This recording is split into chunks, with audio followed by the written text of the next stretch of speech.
Hello again, friends. Welcome to Gamecock Central Radio. Recruiting update today with Wes Mitchell. I'm Emerson Phillips. Glad to have you along on GCR. Wes, this past weekend, the final weekend for official visits before National Signing Day coming up on Wednesday, and we've started the dead period now. Coaches allowed phone contact only with recruits through Thursday. So signing day is Wednesday, and a host of visitors were in Columbia this past weekend to check out the Gamecock football program and the campus. And one of the headliners of the visitors this weekend, West, was Jemias Williams, the defensive back out of Georgia, whom the Gamecocks have been on for some time. He's been a South Carolina commit. What's the latest on Williams, West? Yeah, I think the guy that everybody wants to talk about there, Emerson, it's a kid who's been committed to South Carolina since August.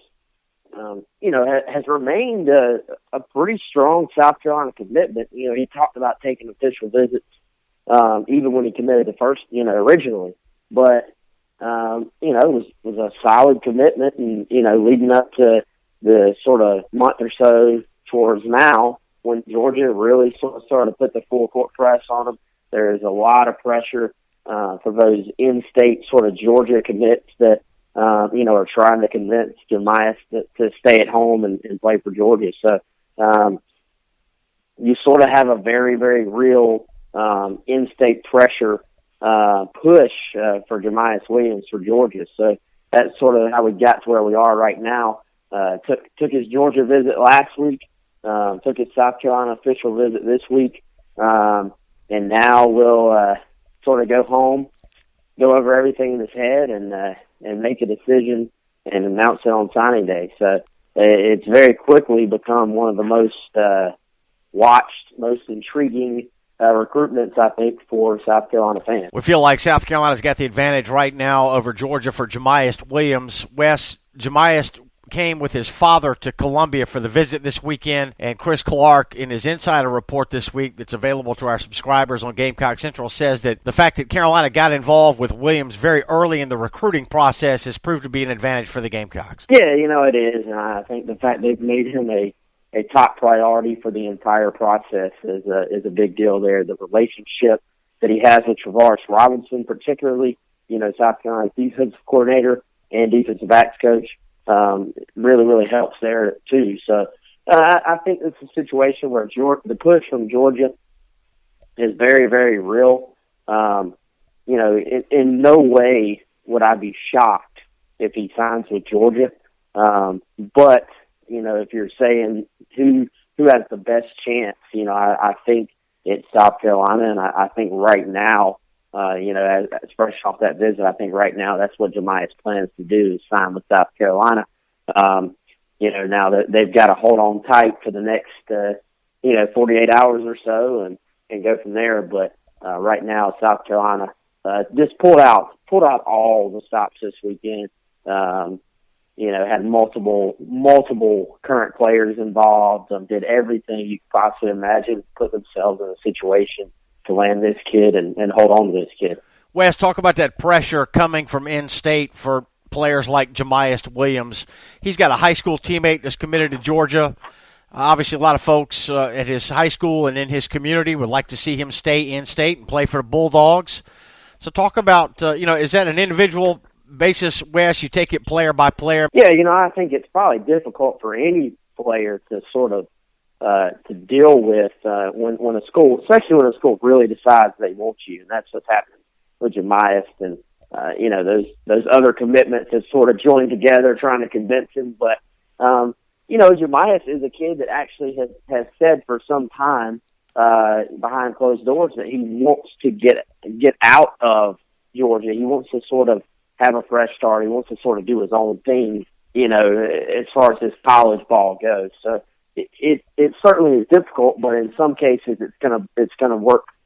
It's gonna be a bigger deal with kids than others. And I think with Jemias, it's certainly got him thinking about Georgia as, okay, let me at least make sure that I'm making the right decision. But I think as far as like being the ultimate decider, Jemias turned down Georgia once. I think he's certainly capable of turning them down again on signing day. All right, we feel like the Gamecocks are in good shape with Jemias Williams, but Georgia's certainly very much in the mix. Decision coming on Wednesday. And Williams' father said on Sunday that Jemias Williams will not be having any more contact with coaches until he signs. coming up on Wednesday. Gamecock Central Radio here, Emerson Phillips with Wes Mitchell. We invite you to download the Gamecock Central Radio app. It's on the App Store and on Google Play. This free cell phone app allows you to listen to our podcast on your cell phone anywhere you receive cell phone service. It is free. Our podcasts are free. To subscribe to our podcast, search for Gamecock Central Radio on iTunes, SoundCloud, and other popular services, or visit radio.GamecockCentral.com. Wes, Javon Kinlaw is from Goose Creek High School. He's a junior college player, defensive lineman, and he is scheduled to make his announcement on Tuesday, so that'll be the day before National Signing Day. Kinlaw was a Gamecock commit. A month or so ago, he expressed some concerns about pressure that was being put on him, maybe by South Carolina, to stick with the Gamecocks. So he kind of backed off of that commitment, but it looks now, just a day before his announcement, that Kinlaw will be a Gamecock. Yeah, he kind of expressed it in that he's 100% South Carolina. He just hasn't, committed yet, hasn't announced a commitment yet. So, South Carolina obviously in great shape there. Stand to get him tomorrow, which I'm thankful for him doing it the day before signing day from a coverage standpoint. So Tuesday, and I think it's probably smart. That will give him a little bit of a spotlight to his own on Tuesday when everybody else is doing it on Wednesday. Kinlaw, kid, just a massive athlete. I think will have he's a little bit raw, but he's going to have a chance to step right in. Just based on his size and athleticism alone, he'll step right in, help South Carolina in the middle there on the defensive line. He's been another major target. I think the thing I give this staff credit for, you look at Javon Kinlaw, and when he decommitted, you look at Devontae Wyatt, and when he decommitted, this staff never batted an eye. They kept battling. They felt like they were still in it with both of them, and now they stand to get Kinlaw and very, very much in the mix down the stretch with Devontae Wyatt, too, who's committed to Georgia. So this staff, from a recruiting standpoint, is just relentless. They, even when they get told no, if the door is still open, they're going to keep fighting and keep battling, and it appears that it's going to pay off with Kinlaw, who just, this is someone that sort of in-house, they identified and said, this kid needs to be a part of the class. And, we talk about some of their struggles on the defensive line, and just not having the proper athletes there to compete. And this is a kid that, at least as far as the staff's evaluation, they believe he can come in and sort of make an impact early on at South Carolina. Several other defensive linemen that the Gamecocks had on campus this past weekend, and position of need for South Carolina without question. Aaron Sterling is a 4-star defensive end out of Tucker High School in Stone Mountain, Georgia. A longtime Gamecock lean, but Tennessee still very much in the mix for Sterling. Wes, talk about Aaron Sterling. Yeah, I really like where South Carolina stands with Sterling. And it seems like South Carolina is a good spot with a number of these guys that are coming down to National Signing Day. Sterling's been a long time lean, and he's he's a kid we probably don't talk about enough. I don't think the fan base maybe talks about him enough. He's a 4-star defensive lineman that was committed to Alabama at one time. That's that says a lot right there. This is someone that has a very, very good first step. Is big enough already to probably help at defensive end.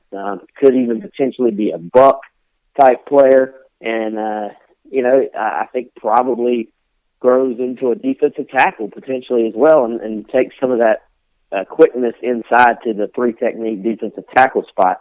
So you look at upgrading the defensive line.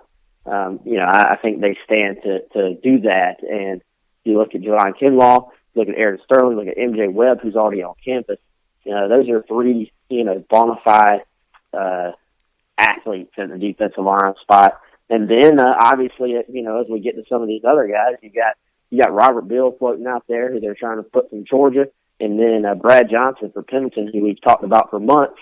This is a kid who brings a pass rush ability to, the South Carolina's front seven if they can get him. So I think they're in position. I think they already are in position to have a really good defensive line class, but I think it sort of goes to great if they can really close strong with some of these guys.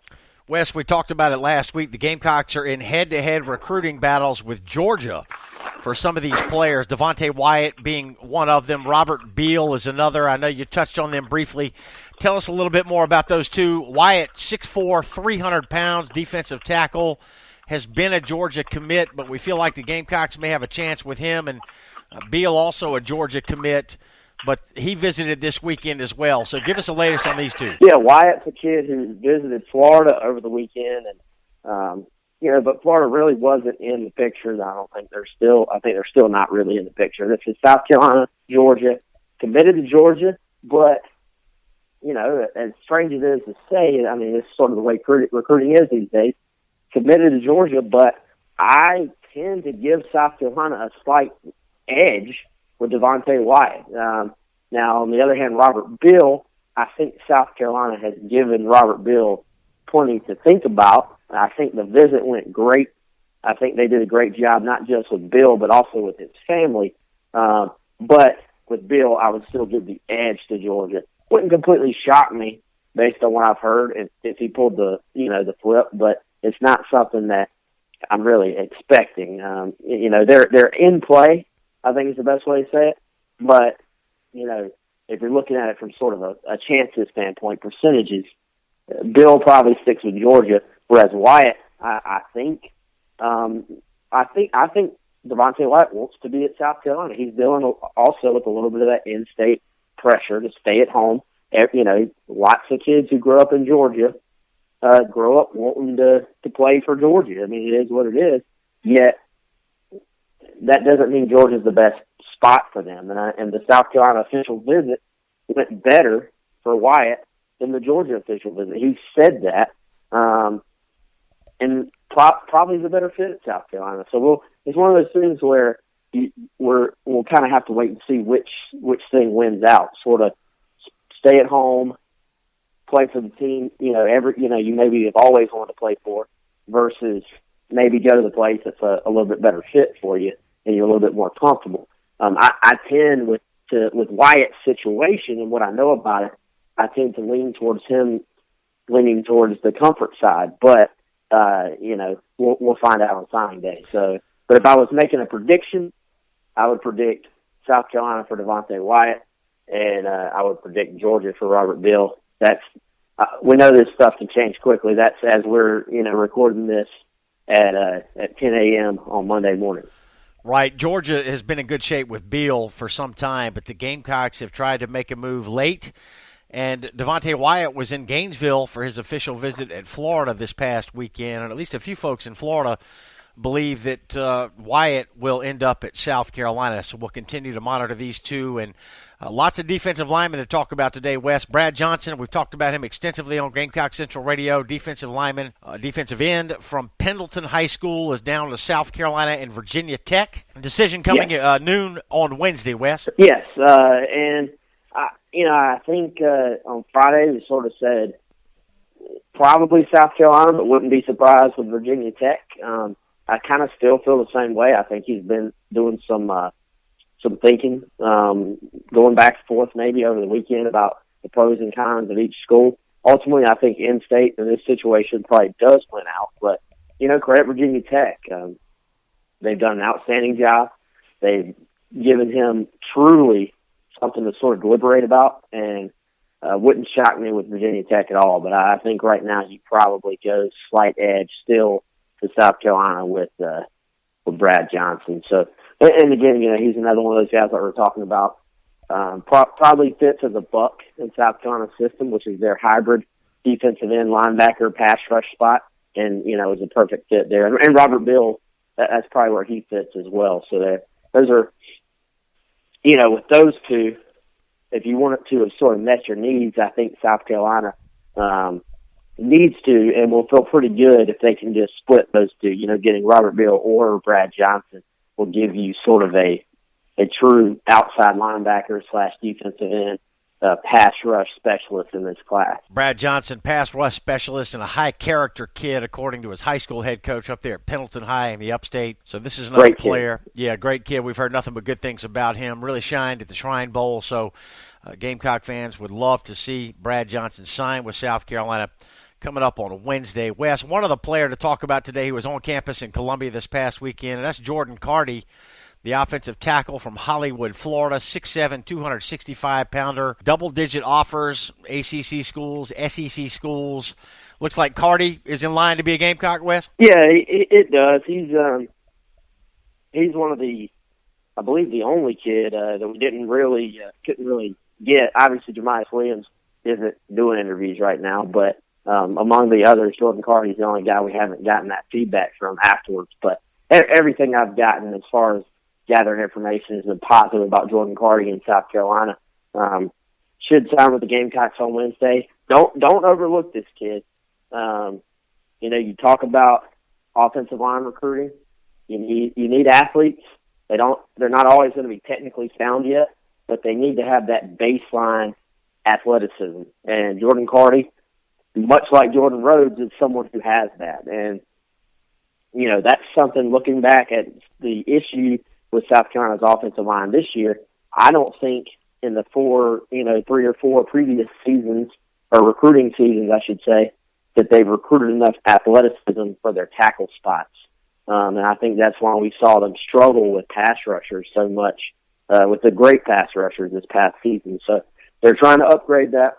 Jordan Rhodes, Jordan Carty, if that goes through like we expect, would be a good way to do that. Even though those guys aren't necessarily highly rated, you look at Carty and Rhodes, number of SEC programs coming in for both those guys down the stretch. That's always a good sign, I think. So, that would be a nice little tackle combo for South Carolina to finish with on the offensive line. Yeah, tremendous size for Jordan Carty. 6'7", 265. You got to figure he's going to grow into that big frame. So a lot of potential there. Wes, talk about what's coming up this week here on Gamecock Central. National Signing Day on Wednesday. We're going to be rolling out a lot of coverage. Absolutely. Lots of coverage. We had a lot of coverage this weekend. I hope people enjoyed. And actually, if you go on the site and go to subscribe and then type in the code free NSD, then you can actually get a 14-day free trial and get all of our content during National Signing Day for free. So that's something I think our fans would obviously enjoy. All right, and so that will obviously allow them the opportunity to check everything out without having to pay. All right, that code again is free NSD as in National Signing Day. Free NSD is the code, and that'll get you 14 days free here on Gamecock Central. You can check out all of our National Signing Day coverage as part of your 14-day free trial. Good stuff, Wes. Talk about your schedule this week. What you got on tap? The next couple of days, like I said, we're recording this Monday morning. We'll be on the phone a lot, be texting a lot, sort of touching back in with everybody involved in this class. And then on Wednesday, we're going to have pretty much the entire Gamecock Central staff. We'll be doing something involving National Signing Day. We're still working on scheduling all that up, but, we'll have people at Brad Johnson's announcement. We'll have people in Atlanta for Jemias Williams, Devontae Wyatt, potentially Robert Beal. I'll be on 107.5 for most of the day, checking in on their various shows, sort of providing our presence there and what's going on with South Carolina.